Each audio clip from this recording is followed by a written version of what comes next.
Assalamualaikum warahmatullahi wabarakatuh. Jangan lupa subscribe Santri Aki Official. Bismillahirrahmanirrahim. Komen dan Assalamualaikum warahmatullahi wabarakatuh. Terima kasih teman-teman. Wassalamualaikum warahmatullahi wabarakatuh. Alhamdulillahirabbil alamin. Dadah. Alhamdulillahilladzi arsala rasulahu bil huda wa dinil haq liyuzhirahu 'alad dini kullihi wa kafa billahi syahida. Asyhadu an la ilaha illallah wahdahu la syarikalah wa asyhadu anna Muhammadan abduhu wa rasuluhu la nabiyya ba'dah. Allahumma salli wa sallim wa barik ala sayyidina wa habibina wa nabiyyina Muhammad wa ala alihi wa sahbihi wa man tabi'ahu ila yaumiddin. Nahmadullaha ta'ala wa nashkuruhu la in syakartum la azidannakum wa la in kafartum inna azabi lasyadid. Qala Allah ta'ala fil Qur'anil Karim, a'udzu billahi minasy syaithanir rajim. Bismillahirrahmanirrahim. Wal 'asr innal insana lafi khusr illa alladhina amanu wa 'amilus shalihat wa tawasaw bil haqq wa tawasaw bis sabr. Wa qala ta'ala alam nashrah laka sadrak wa wada'na 'anka wizrak alladhi anqadha dhahrak wa rafa'na laka dhikrak fa inna ma'al 'usri yusra inna ma'al 'usri yusra fa idza faraghta fansab wa ila rabbika farghab. Shadaqallahul azim. Teman-teman semuanya, anak muda Kota Bandung, jamaah tetap sharing time atau sharing night Rabu malam yang dirahmati Allah Subhanahu wa taala. Semua orang di dalam kehidupan dunia itu pernah atau bahkan sering merasakan lelah. Karena dunia ini adalah tempat orang bermujahadah.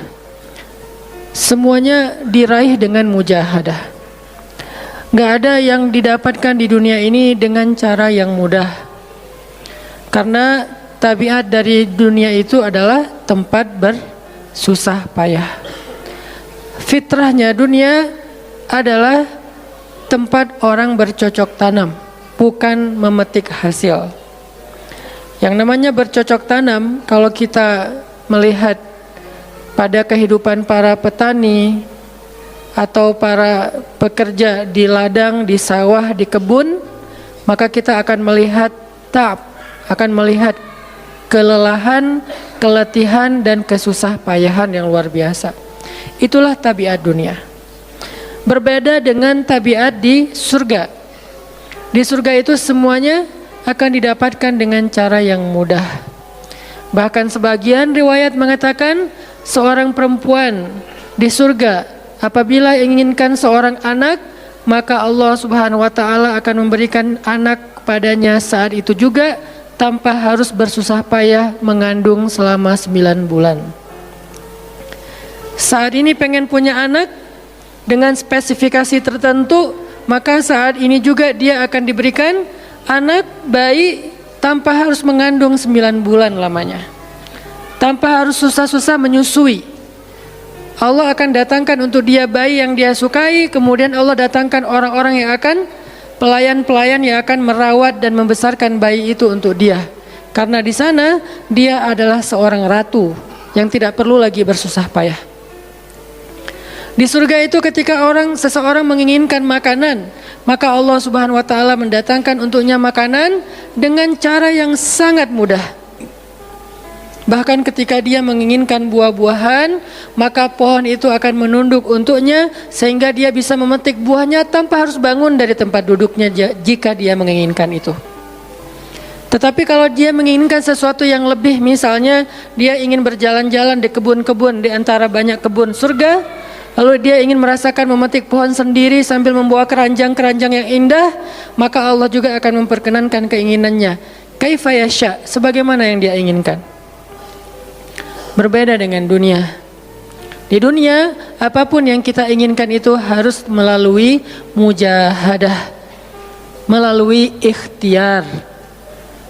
Bahkan ketika kita ingin menjadi orang yang sekedar tidur-tiduran pun, Allah Subhanahu wa taala mentakdirkan tidur pun lelah. Tidur aja capek. Duduk capek. Ada orang yang duduknya capek akhirnya dia berdiri. Ya. Ada orang yang capek berdiri akhirnya pengen duduk. Kapan duduknya capek pengen berdiri? Salah satu yang sering saya alamin itu kalau lagi naik pesawat. Apalagi pesawat penerbangan 9 jam, 10 jam itu pasti capek banget duduknya tuh. Sehingga kita menginginkan seandainya ada uang kita pengen duduk di kelas bisnis. Tapi karena nggak mampu membeli tiket yang 3 kali lipat lebih mahal di kelas bisnis, ya nggak apa-apa lah di kelas yang biasa ekonomi. Tapi ketika lelah 4 jam, 5 jam pesawat berjalan itu udah luar biasa lelahnya, akhirnya berdiri mondar-mandir di antara lorong pesawat. Artinya duduk aja capek, nggak ngapa-ngapain, suruh duduk doang. Nggak seperti orang dulu yang berangkat haji atau umroh naik kapal, lewat darat, pas sampai di laut naik kapal dengan ontanya, dengan kudanya. Orang dulu mencari ilmu itu dengan mujahadah yang luar biasa, dengan naik onta berminggu-minggu. Ini naik pesawat cuman 9 jam, capek. Yang nggak ada guncangan, biasanya guncangannya cuman pas di awal sama pas mau landing doang. Di atas udah jarang ada guncangan karena dengan ketinggian tertentu dan pesawatnya besar. Tapi itu juga capek. Naik kereta coba. Dari Jawa ke Bandung misalnya, sebutlah dari Semarang, dari Malang, dari Surabaya naik kereta 10 jam, itu aja capek. Nggak usah jauh-jauh, Bandung Jakarta aja 3,5 jam, itu pun capek. Atau kita naik mobil, nggak perlu nyetir, pakai online, duduk aja di belakang atau di sebelahnya si driver. Perjalanan setengah jam dari tempat kerja kita ke rumah atau dari rumah ke tempat kerja, ke kampus, ke sekolah gitu, itu aja capek. Artinya dunia itu memang kayak gitu tabiatnya teman-teman. Tabiat dari dunia itu adalah lelah.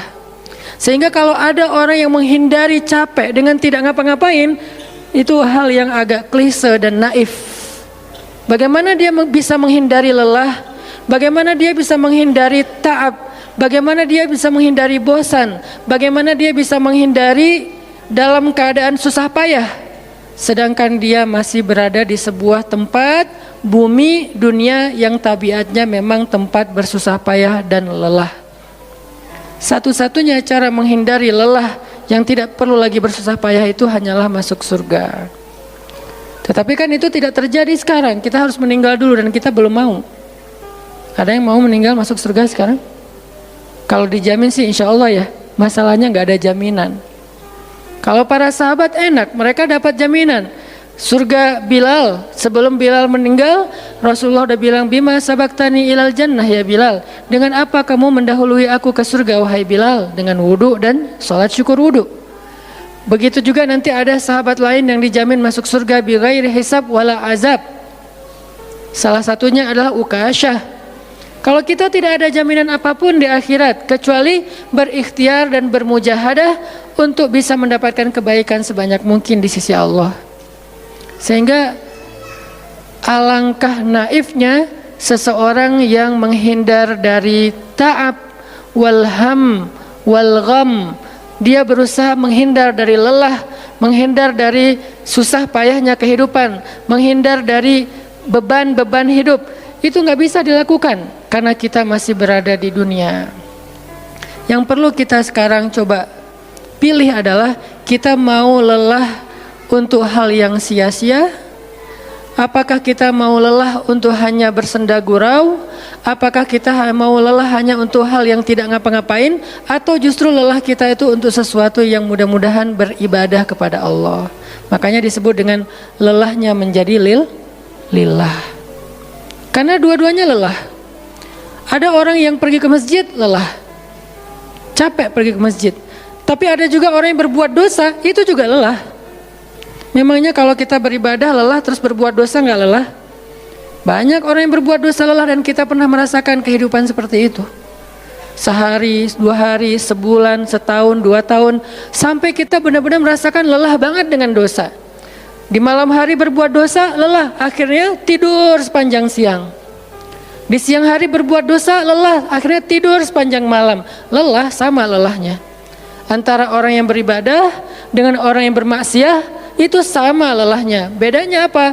Yang satu, lelahnya akan diganjar, dibalas oleh Allah dengan kebaikan dunia dan akhirat. Yang satu lagi, lelahnya hanya akan disudahi dengan penyesalan. Sama-sama lelah. Bedanya, lelah yang pertama mungkin baru dirasakan hasilnya setelah itu. Lelah yang kedua seolah-olah bisa langsung dirasakan kesenangannya, tetapi kesudahannya adalah penyesalan. Makanya pada malam ini kita ingin merenungkan beberapa nasihat baik dari Al-Quran maupun hadis tentang bagaimana kita menjadi orang yang setiap hari tetap lelah, tetap banyak beban, tetapi beban itu mudah-mudahan menjadikan kita mendapatkan banyak kebaikan di sisi Allah. Makanya Nabi SAW bersabda dalam hadis riwayat Bukhari dan Muslim, "An-nasu ka'ibil mi'ah, la takadu tajidu fiha rahilatan." Manusia itu seperti 100 ekor onta. Manusia ka'ibil mi'ah, seperti 100 ekor onta. Yang harganya murah 50 juta, yang hidupnya untuk disembelih pada akhirnya nahar, disembelih. Onta itu kan kalau disembelih sambil dia berdiri ya. Kalau ayam, bebek disembelih sambil dipegangin atau diangkat. Kalau kambing dan sapi dibaringkan. Kalau onta disembelih itu sambil diberdirikan. Dia berdiri langsung disembelih. Itu onta. Artinya manusia ka'ibil mi'ah. Nabi itu menggambarkan onta karena onta ini punya banyak macam. Mungkin di Arab nggak ada ayam yang bermacam-macam, akhirnya pakai bahasanya onta. Kalau di kita mungkin ada ayam potong, ada ayam kampung dan segala macam, ada ayam jago. Kalau bebek ada mentok, ada bebek yang biasa, macam-macam kan. Di Arab mungkin nggak terlalu banyak variannya dan nggak terlalu akrab dengan kehidupan sehari-hari mereka.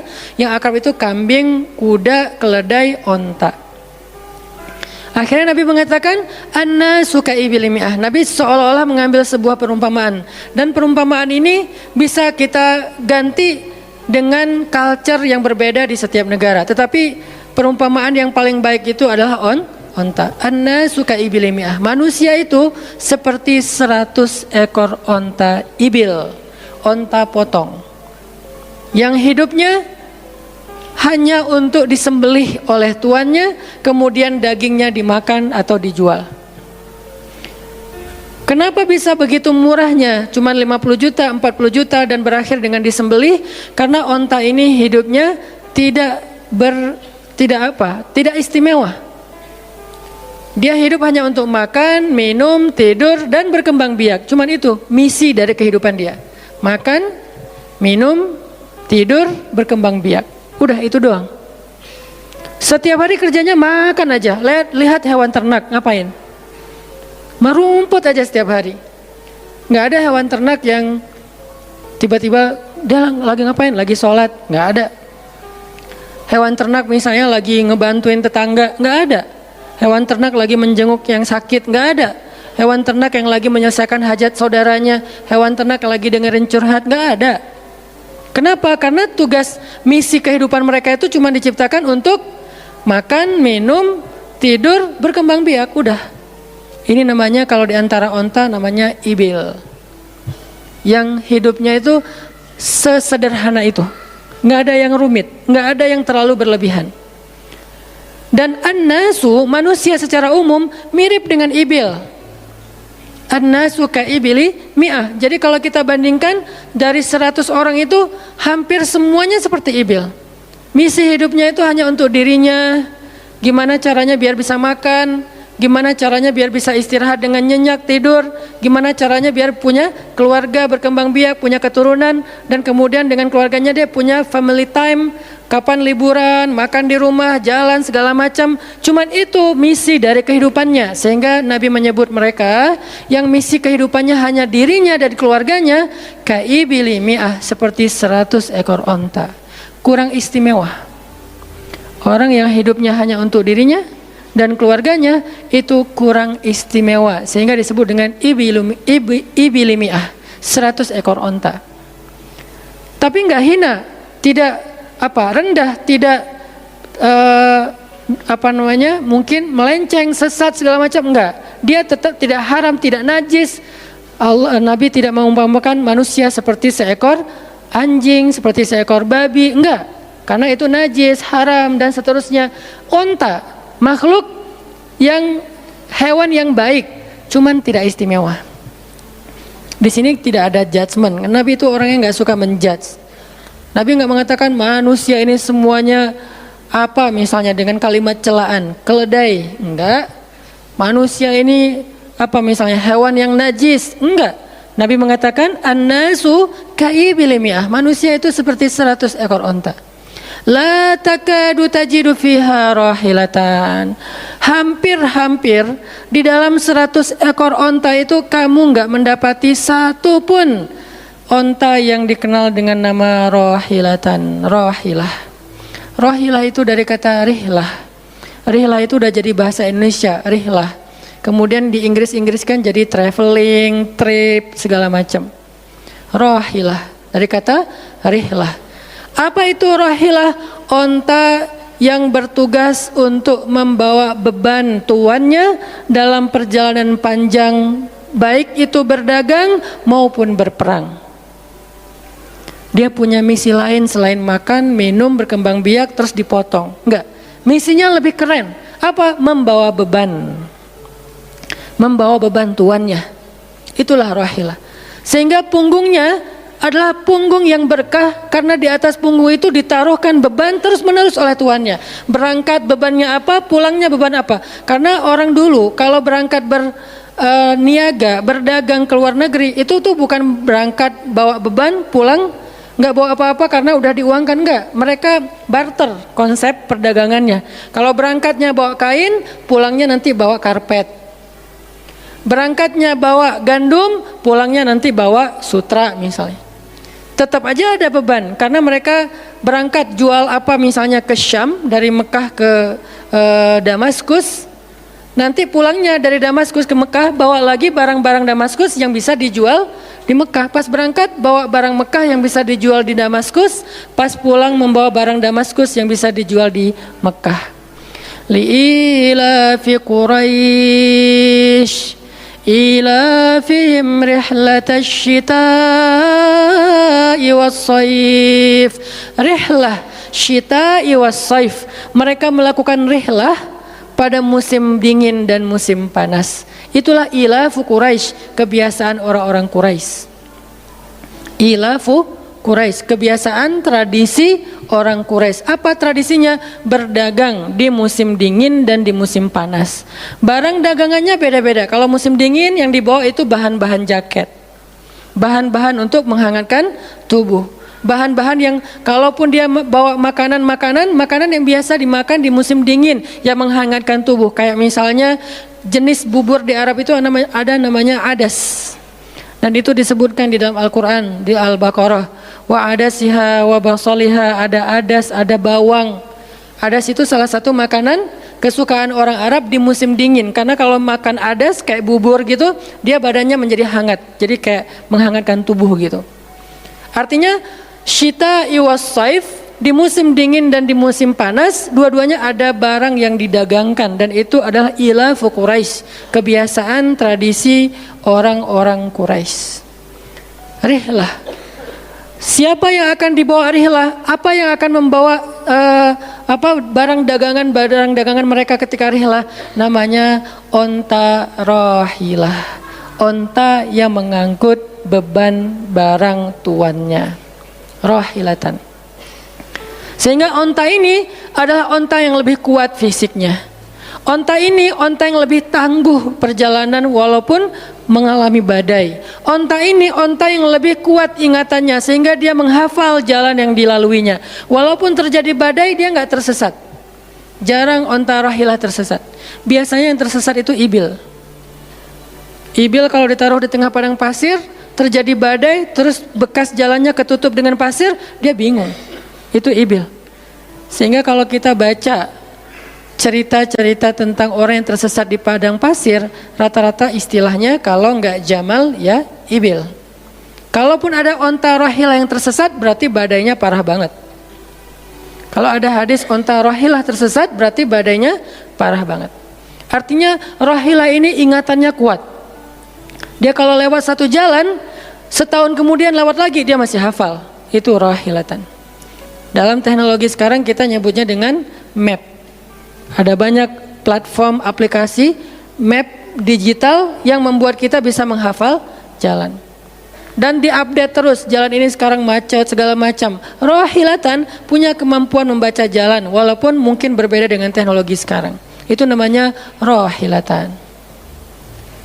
Ini kata Nabi, la takadu tajidu fiha rohilatan. Manusia itu seperti 100 ekor onta, dan di antara 100 ekor onta itu atau 100 orang itu hampir kamu tidak mendapati satupun yang bernama rohilatan yang mampu mengangkat beban lebih. Sehingga di sini Nabi SAW seolah-olah mengajarkan kita, memotivasi kita agar belajar menjadi rohilah. Manusia itu baru istimewa kalau dia menjadi rohilah, kalau dia mengangkut banyak beban, kalau dia menjadi orang yang paling banyak bermanfaat untuk orang lain. Makanya muncullah hadis, khairun nas anfa'uhum linnas, inna ahabban nasi ilallah anfa'uhum linnas. Dua riwayat hadis yang berbeda. Sebaik-baik manusia, kalau dalam analogi yang pertama, sebaik-baik onta adalah rohilatan. Bukan ibil, bukan nakoh, bukan jamal. Sebaik-baik onta rohilatan. Kenapa kok rohilatan? Karena dia yang paling bermanfaat. Soalnya dia yang paling banyak mengangkut beban. Sehingga dengan analogi tentang onta rohilah, kita menerjemahkan hadis khairun nas, sebaik-baik manusia, dengan istilah khair. Arti khair itu memberi lebih, arti khair itu bermanfaat. Khairun nas anfa'uhum linnas, sebaik-baik manusia yang paling bermanfaat untuk orang lain. Dalam riwayat yang lain, inna ahabban nasi ilallah, sesungguhnya orang yang paling dicintai Allah di antara manusia, anfa'uhum linnas, yang paling bermanfaat untuk orang lain. Itu yang paling dicintai Allah di antara manusia. Muncul lagi hadis yang mirip, inna ahabbal a'mali ilallah sururun tudkhiluhu ala qalbi muslim, sesungguhnya perbuatan, amal soleh, aktivitas, pekerjaan yang paling disukai Allah di antara yang kita lakukan dalam kehidupan sehari-hari adalah membahagiakan hati orang lain. Ini semuanya hadis-hadis yang memiliki makna yang sama, yaitu menjadi pengangkut beban. Lelah Ustadz, lelah. Enggak ngangkut beban, lelah juga. Ngangkut beban, lelah juga. Cuman bedanya, orang yang lelah tanpa mengangkut beban, hidupnya penuh dengan keluh kesah, tidak ada yang menghargai, tidak dimuliakan, akhirnya dia ngeluh. Ada kan banyak orang yang ngeluh karena merasa dirinya nggak dihargai orang lain. Tetap aja ngeluh.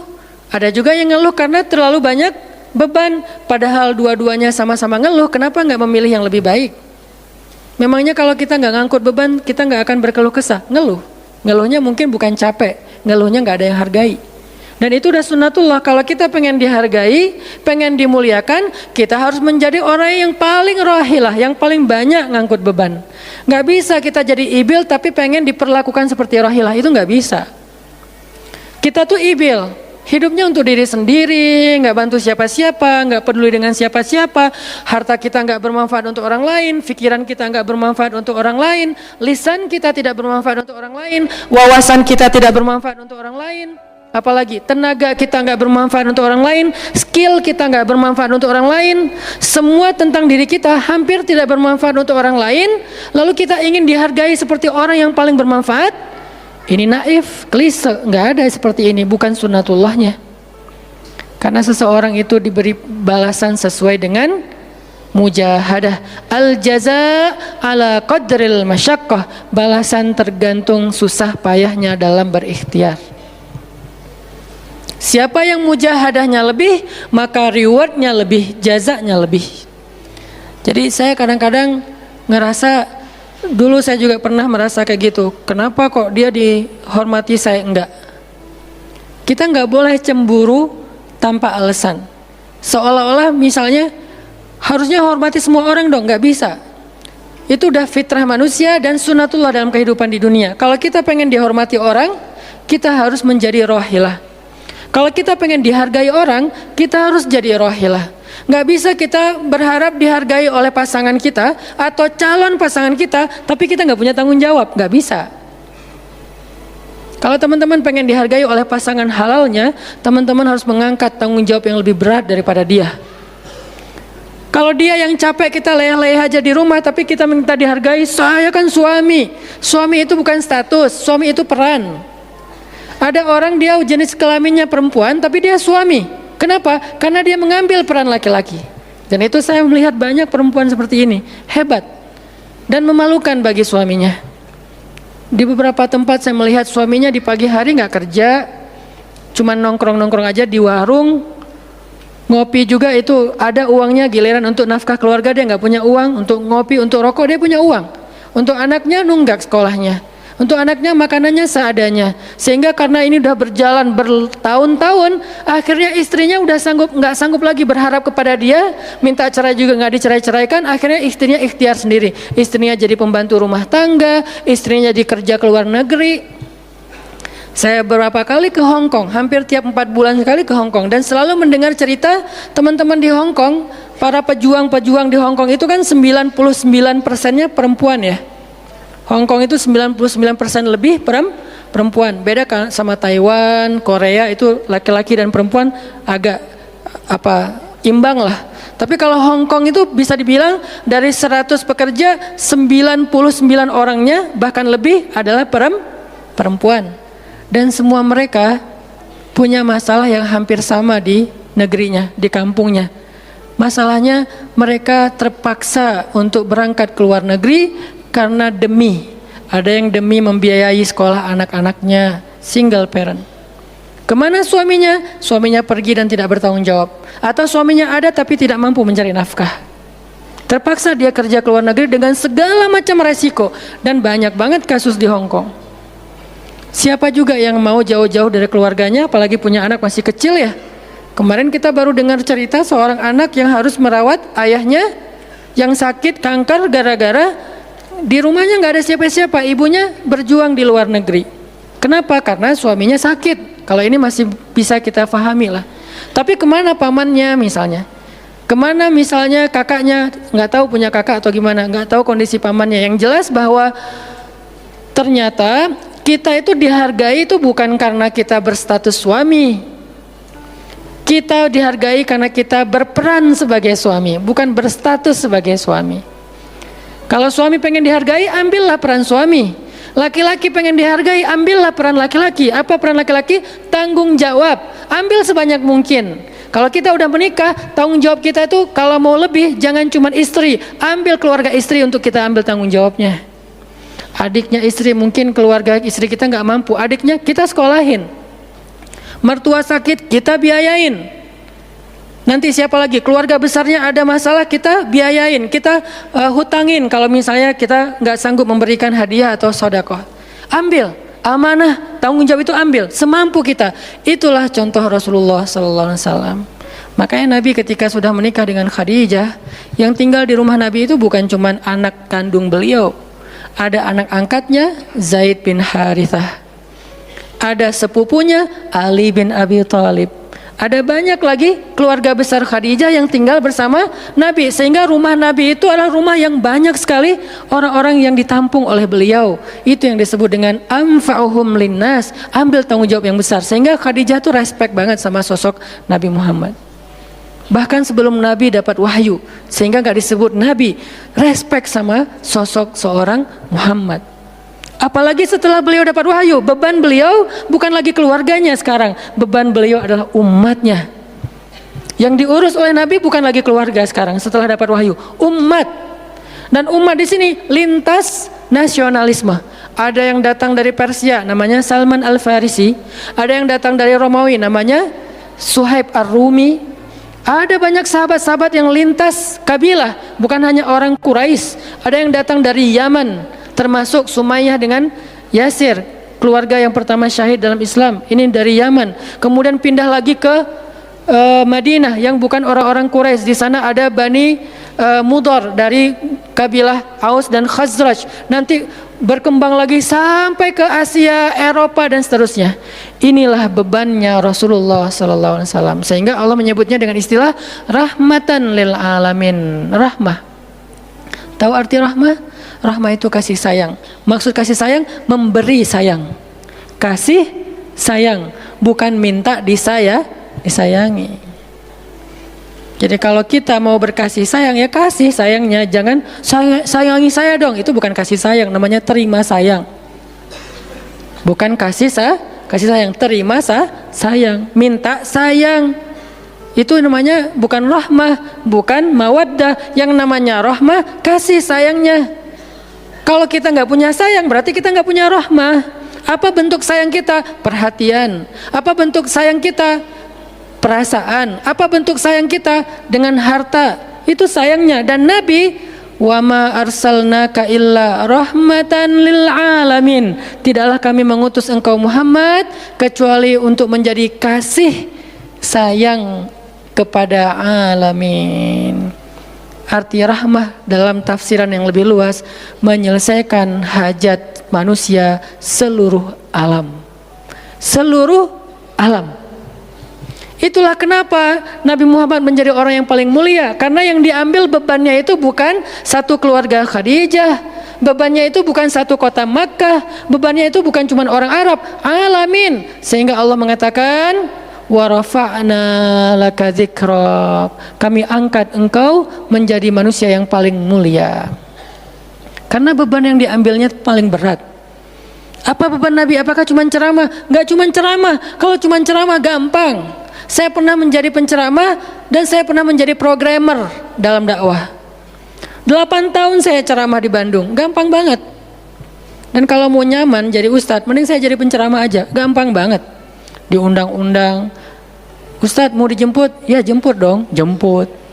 Ya, ustadz kan dijemput, jarang kita jalan sendiri, seringnya dijemput.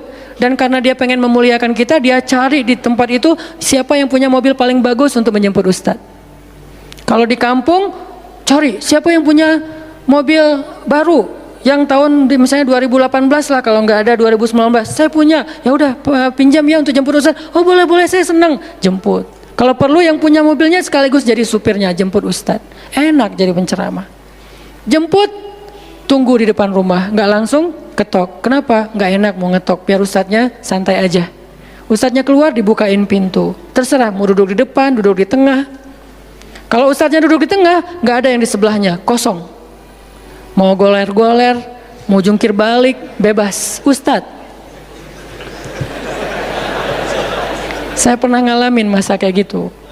8 tahun, mudah banget, diundang-undang. Semua wajah tersenyum, nggak ada yang cemberut, namanya juga ustadz.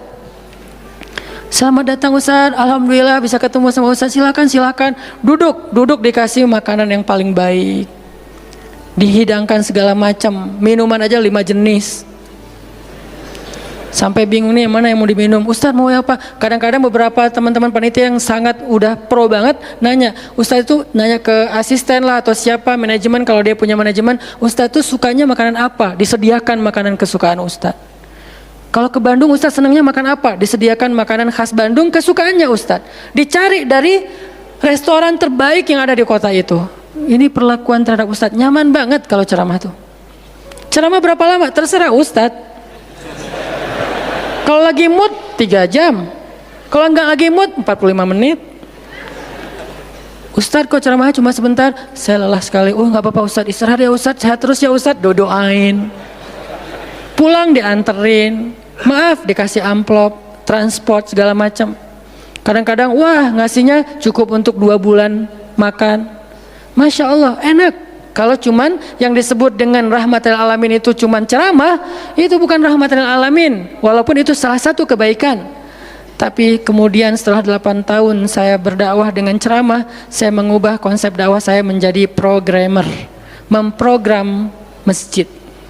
Al-Latif. Saya ngomong dengan Pak Iman beri saya kesempatan memprogram Al-Latif, bikin gerakan, bikin dakwah. Bukan masjid yang memprogram, kemudian Ustadz mengisi. Itu salah. Menurut saya, keliru kalau masjid membuat program, Ustadz cuma mengisi program itu. Keliru. Ustadz yang program, masjid fasilitasi, nanti insya Allah akan berkah. Alhamdulillah Pak Iman, Ketua DKM Al-Latif sepakat. Ya udah Ustadz silahkan, mangga, dikasih waktu 2 tahun. Kalau nggak ada perubahan diambil alih. Dalam 2 tahun kita coba program dari awal, bikin gerakan anak muda, pemuda hijrah lahir waktu itu. Mulai programming, gimana caranya biar masjid rame. Dari yang cuma 20 orang kajian setiap Rabu malam, dari dulu udah Rabu malam. Yang hadir berapa orang? 20 orang. Kalau Persib lagi main, libur. Semua pada nonton. Malah sering lagi libur. Kadang-kadang Persib nggak main. Terus yang main siapa? Yang main Piala Eropa kah, Piala Champion kah, Liga Eropa, Piala Dunia, libur. Akhirnya berkembang pelan-pelan jadi setengah masjid, satu masjid, membludak keluar masjid sampai ke Jalan Cendana. Akhirnya pindahlah ke masjid ini. Kenapa? Karena udah nggak nampung, nggak enak juga dengan tetangga, karena parkirnya kemana-mana. Kan kita pindah ke sini karena Al-Latif nggak nampung. Nah, ketika dakwah berubah menjadi programmer, bebannya beda. Udah nggak kayak dulu, nggak beda. Pergi taklim, pergi sendiri. Bahkan berkorban dengan harta sendiri, bareng-bareng dengan teman-teman. Semuanya lelah. Kita meeting sampai tengah malam. Emangnya gampang membuat tren hijrah? Nggak mudah teman-teman. Kita harus meeting, mikirin. Sekarang tambah lagi beban yang lain. Barisan Bangun Negeri. Para ustadz berkumpul, bikin gerakan bersama. Kita bikin Barisan Bangun Negeri, dikasih amanah untuk jadi amirnya, mikirin apa yang harus kita lakukan. Program pertama saya bilang less waste, isu lingkungan. Kenapa? Kita pengen jadiin masjid sebagai 911. Tapi pelan-pelan, nggak bisa langsung. 911 ini nanti kalau ada masalah di masyarakat, tetangga masjid yang ditelepon masjid. Anak saya sakit, telepon masjid. Ada yang meninggal, telepon masjid. Ada yang pingsan, telepon masjid. Ada yang baru diputusin, telepon masjid. Sampah ini udah darurat. Bandung ini hanya batas deadline penanganan sampah kita kalau kata Pemkot itu sampai 2023. Kalau kita nggak punya alternatif, ini akan jadi masalah besar. Jakarta, saya kemarin ke Jakarta sampai 2022, lebih cepat sedikit daripada Bandung. Artinya mereka hanya bisa menampung sampah sampai 2022. Sisanya kalau nggak ada solusi alternatif, maka akan terjadi masalah besar, tumpuk sampah di depan rumah masing-masing selama nggak usah sebulan, seminggu aja gimana rasanya? Nggak ada yang ngambil sampah di depan rumah kita, seminggu aja. Petugas sampah nggak ngambil sampah di depan kos-kosan, di depan rumah. Sehari telat aja itu udah nggak enak, apalagi seminggu, sebulan, setahun, jadi gimana? 2022, kota-kota besar rata-rata terancam dengan bom waktunya sampah. Kita angkat less waste supaya masjid menjadi salah satu media komunikasi antara Pemprov, Pemkot, pemerintah kepada publik. Kenapa? Soalnya trust publik kepada masjid itu bagus. RT RW bikin program pungut sampah kayak edukasi dan campaign tentang sampah, yang datang sedikit. Kalau RT RW bikin program, hari Minggu yuk kita bikin gerakan pungut sampah, sedikit yang datang. Tapi masjid bikin taklim, yang datang ribuan, apalagi 2-3 tahun terakhir, alhamdulillah luar biasa. Sehingga masjid punya potensi untuk mengkomunikasikan masalah ini kepada publik. Saya ajaklah teman-teman, yuk kita bikin isu sampah dimulai dari masjid. Jalan 2, Bandung, Bintaro udah jalan. Next mau kita jalankan di Jogja, di Malang, dan di Pontianak. Seluruh masjid di Indonesia. Programming, mikir, harus ketemu dengan beberapa orang. Dan habis waktu saya dalam beberapa tahun terakhir bukan untuk dakwah tablik, makanya udah jarang ceramah. Teman-teman kalau ngelihat ceramah anak Taki di Bandung cuma sekali seminggu, itu juga kalau nggak libur ya. Kajian Rabu malam. Ustaz Hanan selain Rabu malam ngapain sih? Ustaz kosong nggak? Kosong, saya bilang. Kenapa nggak mau ngisi jadwal? Kosong dari taklim, tapi nggak kosong dari aktivitas. Sehari meeting bisa 5 kali. Dulu saya pernah yang kalau bahasa teman-teman tuh ngeprank jamaah, bukan ngeprank sebetulnya. Katanya Ustaz nggak datang, tiba-tiba datang kan? Itu tuh meeting 5 kali sehari, dari pagi, siang, sore, menjelang maghrib, baru beres isya. Meeting dengan siapa aja Ustaz? Banyak hal yang harus kita bereskan untuk bisa memunculkan satu program kecil. Akhirnya beres isya, saya bilang masih ada jamaah enggak? Sebagian udah pulang Ustaz, tapi yang lain masih pada nunggu, kasihan. Ya udah saya jalan aja ke sini naik motor, sampai di sini isya baru ngisi kajian. Artinya Ternyata bebannya beda. Tapi rohilatan, itu yang disebut dengan dakwahnya Nabi. Saya baru mengambil sebagian kecil dari banyak varian dari dan instrumen dakwah Nabi. Itu cuma sebagian kecil, memprogram. Baru masjid. Nabi itu alamin loh. Gimana mengubah kota Makkah yang dulunya kemusyrikan merajalela, perzinahan merajalela, kemudian anak perempuan dibunuh karena dianggap membawa sial, riba luar biasa, banyak yang dibunuh gara-gara gak mampu membayar hutang, dan perbudakan, dan banyak lagi masalah sosial. Bukan hanya masalah akidah dan ibadah. Akidah dan ibadah itu adalah inti masalahnya, kemudian merembet ke masalah sosial, biasanya kayak gitu. Kalau akidahnya melenceng, biasanya sosialnya rusak. Walaupun gak selalu kayak gitu juga sih. Karena ada di beberapa negara yang akidahnya mereka syirik, tapi sosialnya bagus. Walaupun ada problem sosial lain yang mungkin gak perlu dibahas di sini.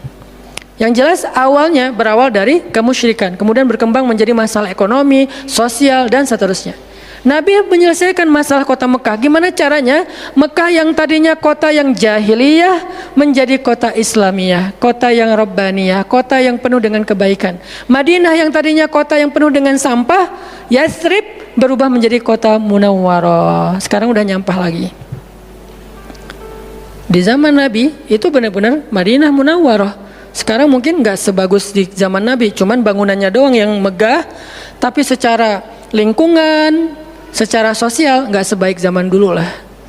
Kalau bangunan itu kan bukan indikasi peradaban ya, karena kita pernah mengalami masa peradaban Islam yang keren. Nggak ada tuh bangunan pencakar langit seperti Dubai. Kita di Dubai bangunan pencakar langit, tetapi secara peradaban ada masalah di Dubai, terutama masalah sosial. Di Arab Saudi masalah lingkungannya luar biasa, salah satu penghasil sampah 10 besar di dunia. Kalau untuk masalah sampah organik termasuk 5 besar di dunia. Artinya makan sering dibuang-buang. Makanya sampah organiknya paling banyak, waste-nya paling banyak.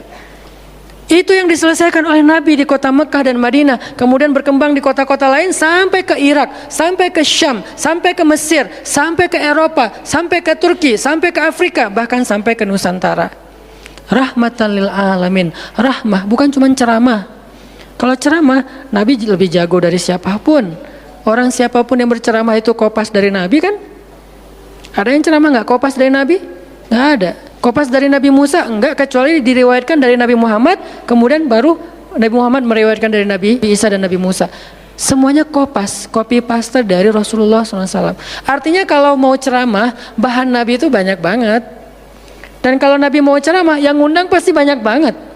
Jadilah Nabi dai sejuta umat. Capek pasti setiap hari 5 kajian. Nabi lagi di mana? Lagi di Syam. Sampai 2 tahun ke depan jadwal ceramah penuh. Kalau Nabi mau kayak gitu. Tapi ternyata Nabi bukan cuma ceramah, memprogram umat. Ada yang masalah datang ke Nabi, ya Rasulullah, saya diceraikan oleh suami saya dengan bahasa kamu bagi saya seperti ibu saya, zihar. Nabi bingung nih, gimana nih zihar? Kok suaminya gitu banget sih sama dia? Ya udah, berarti kamu sudah diceraikan oleh suamimu. Sabar ya, dinasihati, disabar-sabarin sama Nabi. Dia pulang turun ayat surat Al-Mujadalah tentang bab zihar. Ada lagi yang datang rame. Dia yang salah, saya yang salah, dia yang salah. Akhirnya didamaikan sama Nabi. Nabi mau takbir nih, pergi ke masjid mau sholat berjamaah. Mau takbir, ya Rasulullah, di Bani Salamah ada masalah, mereka hampir berperang. Nggak jadi takbir, pergi ke Bani Salamah menyelesaikan hajat mereka. Datang-datang jamaah udah sholat, Nabi sholat yang jamaah yang kedua. Artinya rahmah, ngambil beban umat. Belum lagi nanti beban umat yang tertindas di antara Bani Israel, di luar negeri, di Yaman, di Syam. Yang Nabi mengutus para sahabat untuk menyelesaikan hajat-hajat mereka. Makanya Nabi mengatakan, siapa yang datang kepada saudaranya untuk menghilangkan masalahnya, maka Allah akan menghilangkan masalah orang ini nanti di akhirat. Makanya beban Nabi itu berat banget teman-teman. Kalau kita baca sirah Nabi, luar biasa. Nabi itu lelah banget. Sampai para sahabat meriwayatkan Nabi itu dulu sebelum dapat wahyu, beliau seger gitu. Setelah dapat wahyu tetap ganteng, tetap keren, karena memang aslinya udah dari sononya keren ya. Cuman udah ada guratan lelahnya tuh terasa di wajah beliau. Lelah banget. Sampai Nabi itu pernah sampai Allah bilang gini, fala'allaka bakhi'un nafsaka ala atharihim, hampir saja engkau mencelakai dirimu gara-gara mereka. Apa maksudnya? Kok Nabi hampir mencelakai dirinya gara-gara mereka? Itu maksudnya apa? Saking terbebannya Nabi dengan kondisi umat, hampir-hampir Nabi itu sakit keras, hampir-hampir Nabi itu binasa, celaka, meninggal demi mikirin nasib umat. Kayak gitu banget coba. Itu namanya rohilatan. Kita belum sanggup untuk memikul beban umat sedunia. Makanya minimal kalau kita nggak ngambil beban umat sedunia dengan tangan kita, minimal dengan pikiran kita aja. Kita mikir nggak sih nasib Palestina? Atau kita masih nganggap bahwa itu beda negara? Kalau beda negara, oke. Apakah kita memikirkan mereka karena kemanusiaan? Masa kita mau bilang mereka bukan manusia? Kan sama-sama manusia. Harusnya kita merasakan apa yang dia rasakan karena kita sama-sama manusia, punya perasaan yang sama. Kalau kehilangan akan sedih, kalau melihat kezoliman juga enggak akan kuat, kalau dizolimi juga akan sakit. Kita mikir enggak tentang Palestina? Kita mikir enggak nasib Suriah? Kita mikir enggak nasib Rohingya? Kita mikir enggak nasib Yaman? Apakah gara-gara kita mikir tentang mereka lantas kita jadi radikal dan teroris? Sejak kapan kita memikirkan nasib orang yang tertindas tiba-tiba jadi radikal? Apakah orang yang tidak memikirkan orang lain hanya dirinya sendiri berarti orang yang baik? Justru makin banyak kita mikirin nasib mereka, kita makin rohilatan walaupun belum sanggup menyelesaikan hajat mereka, mikir doang. Dengan kita lihat postingan yang terakhir di Idlib, bagaimana anak bayi kehilangan kakinya gara-gara kena bom dari tentara Rusia. Kita belum sanggup ngasih solusi sebagai pribadi maupun sebagai bangsa, belum sanggup. Pertama jaraknya jauh, kedua memang kita juga belum punya kemampuan untuk itu.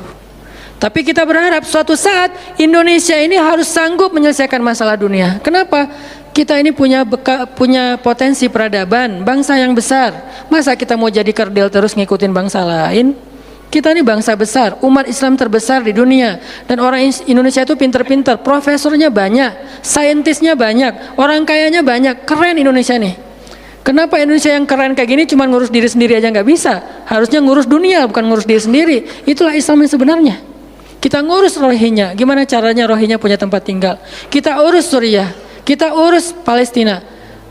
Lalu apakah kita memikirkan tetangga kita? Teman-teman lihat deh, salah satu yang mungkin proyek kecil lah. Ini yang karena yang saya tahu, karena istri sendiri yang ngerjain. Lihat rumah teduh sahabat Iin. Setiap harinya ada yang meninggal dengan kanker ovarium yang gede banget, ada yang kanker apa? Yang dulu yang saya bawa Ustaz Abdul Somad keliling di Bandung tuh, seorang anak muda yang udah meninggal, seminggu setelah Ustaz Abdul Somad mengunjungi dia, Rian namanya, meninggal dunia. Alhamdulillah dia sempat ketemu dengan Ustaz Abdul Somad, sempat dinasehati, mudah-mudahan di akhir hayatnya dia setelah dapat nasihat dari UAS, dia jadi sabar, jadi balik lagi ke Allah sehingga husnul khatimah. Datang kita ketemu dengan Rian, habis ininya. Gara-gara apa? Gara-gara pernah kecelakaan di laut, terus jadi kayak kanker kulit, luar biasa. Itu parah banget. Dan itu nggak satu kasus, banyak. Di Jawa Barat aja udah banyak banget, apalagi Indonesia. Apakah kita mau mengambil beban itu? Atau kita bahkan melihat juga nggak mau, karena ngerasa nggak kuat, nggak berani. Terus kapan kita kuatnya? Kalau kita nggak kuat, namanya bukan rohilah. Yang namanya rohilah itu harus kuat. Dikuat-kuatin kalaupun nggak kuat. Sudah seberat apa beban yang kita ambil? Selain, dan itu nggak bisa di apa ya bahasanya, diambil sebagian, dibuang sebagian yang lain, enggak. Minimal kalau yang di dekat kita mengambil bebannya sampai menyelesaikan hajatnya dengan harta mungkin, dengan skill, dengan network, dengan minimal dengan sosial media kita repost, ya ada yang bisa bantu ini enggak. Kalau yang di luar negeri karena kita nggak sanggup menyelesaikan, minimal dengan pikiran dan doa. Kasihan ya mereka, doain terus karena doa kita itu ngaruh. Jangan berpikir mendoakan mereka itu nggak ngaruh itu. Mempercepat datangnya pertolongan Allah. Minimal dengan doa kita Allah kuatkan hati mereka. Minimal dengan doa kita Allah kuatkan hati saudara kita di Yaman, di yang kelaparan di Syam, di Palestina, di Rohingya, di Turkistan yang masih dalam campnya orang-orang komunis. Minimal doa kita menguatkan hati mereka, kan berarti membantu. Ada orang yang ketika dapat musibah kita datang nggak bisa ngasih solusi, tapi begitu kita nasihati lalu kita doakan, itu udah membantu dia, minimal hatinya jadi lapang. Kemudian kita doakan, dia merasa diperhatikan. Bukankah itu sebuah bantuan? Dan itu rahilah. Semuanya aja yang di luar negeri kita pikirkan, apalagi yang di dalam negeri, semampu kita. Makanya nama barisan kita tuh Barisan Bangun Negeri. Kalau ditanya, apa Ustaz tujuan bikin gerakan Barisan Bangun Negeri? Ya bangun negeri. Masa masih ditanya ya? Karena masih ada yang nanya, ngapain sih tuh ustaz-ustaz ngumpul mau bangun negeri? Itu udah jelas dari namanya juga. Terus santrinya ngapain? Namanya Santri Bangun Negeri. Ustadznya Barisan Bangun Negeri, ada 2 nama.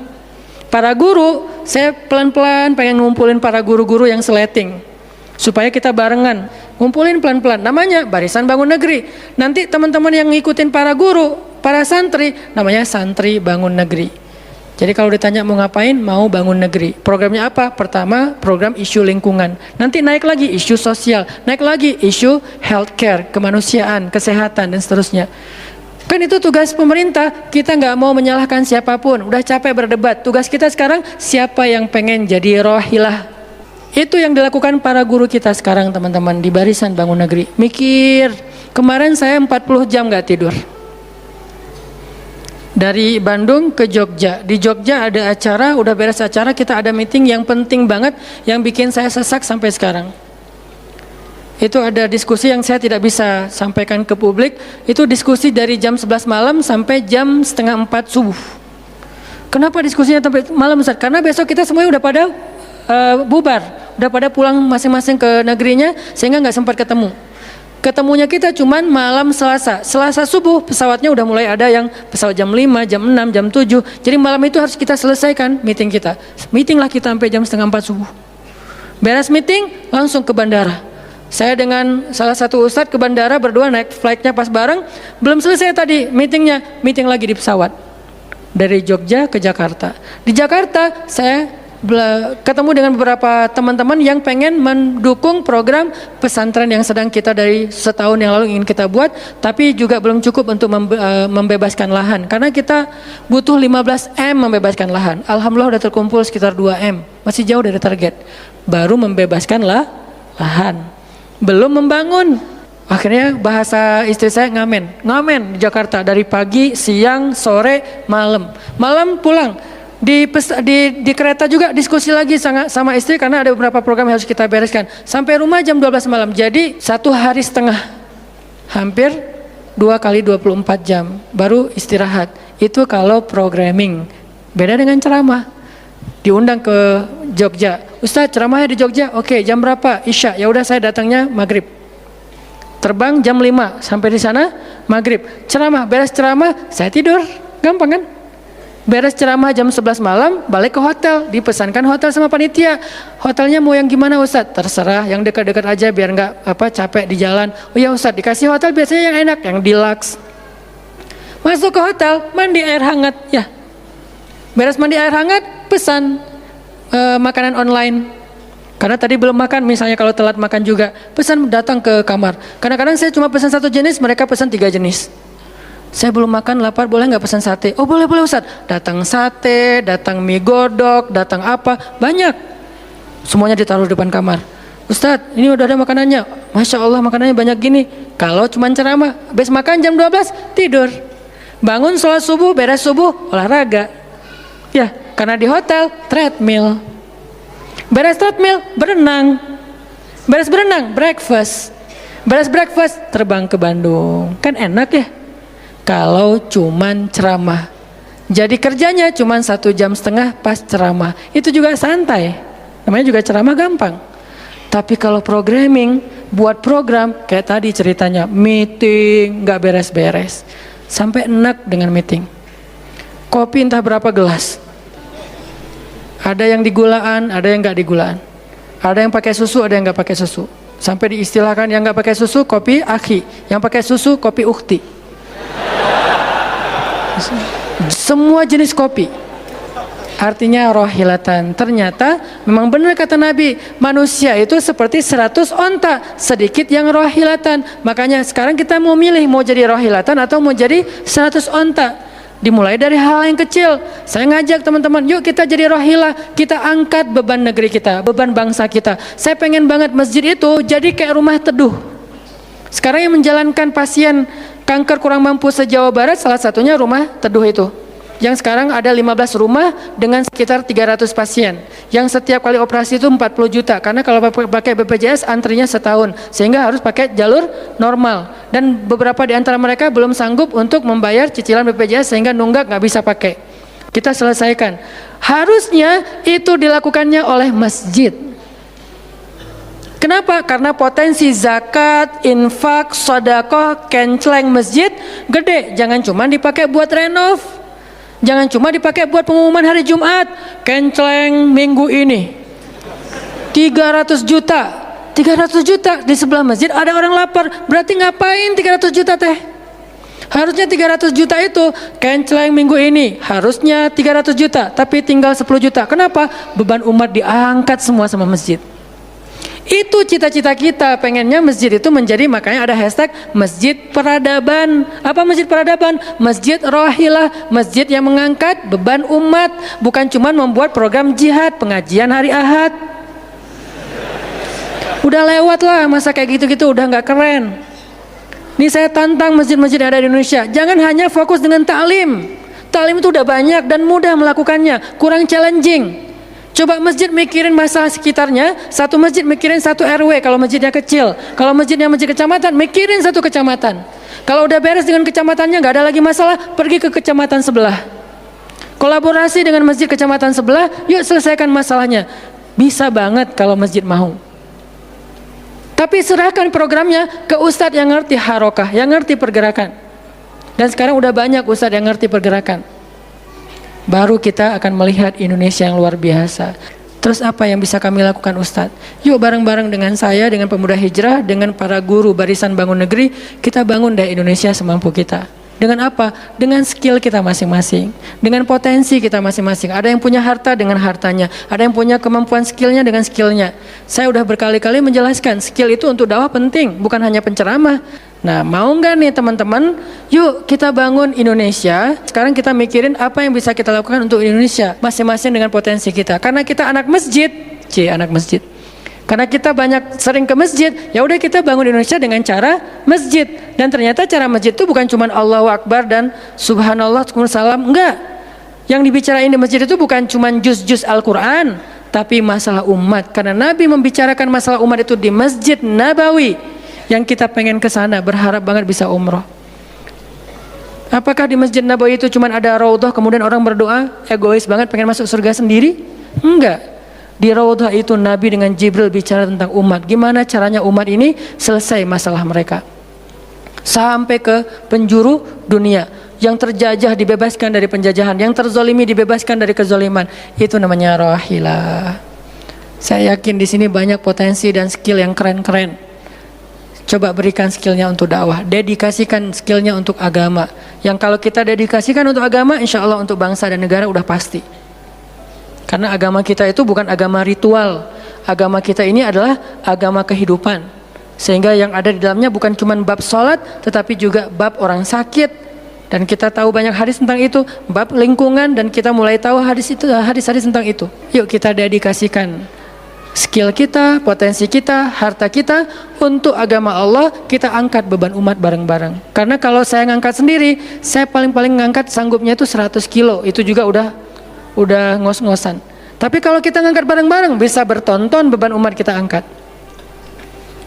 Mudah-mudahan dari kajian mager ini, mudah-mudahan kelak kita bisa menjadi orang yang mudah bergerak, sanggup bergerak, dan geraknya bersama-sama. Barakallahu fikum, billahi taufiq wal hidayah. Allahumma inna nas'aluka ridhaka wal jannah wa na'udzubika min sakhatika wan nar. Allahumma a'inna ala dzikrika wa syukrika wa husna ibadatik. Rabbana habbib ilainal iman wa zayyinhu fi qulubina wa karrih ilainal kufra wal fusuqa wal isyan waj'alna minar rasyidin. Rabbana atina min ladunka rahmah وهيئ لنا من أمرنا رشدا وهيئ لنا من أمرنا رشدا وهيئ لنا من أمرنا رشدا واجعل لنا من كل ضيق مخرجا ومن كل هم فرجا ومن كل عسر يسرا ربنا آتنا في الدنيا حسنة وفي الآخرة حسنة وقنا عذاب النار وصلى الله على سيدنا محمد وعلى آله وصحبه أجمعين والحمد لله رب العالمين والسلام عليكم ورحمة الله وبركاته.